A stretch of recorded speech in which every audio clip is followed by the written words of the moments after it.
Inilarawan ng delegasyon ng gobyerno ng Pilipinas ang karanasan ng Espanya sa pagbuo at pagpapalakad ng iba-ibang autonomous regions para sa gagawing batas na magtatayo ng Bangsamoro government.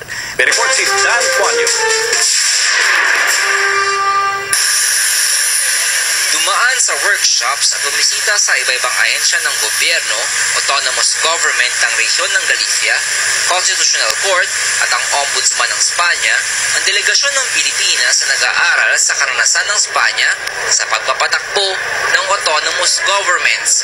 Gagamitin nila ito sa paggawa ng batas na magtatayo sa autonomous Bangsamoro government na ipapalit sa autonomous region of Muslim Mindanao.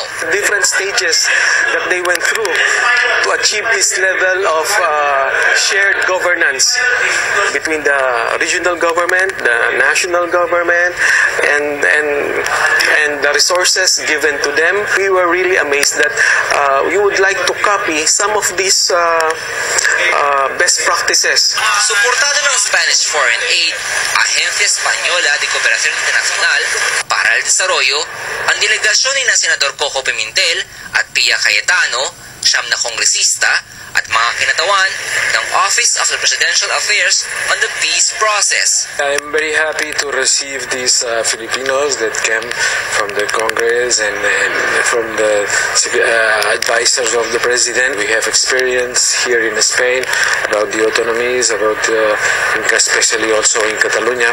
May 17 autonomous regions sa Espanya na nagpapatakbo ng sariling gobyerno.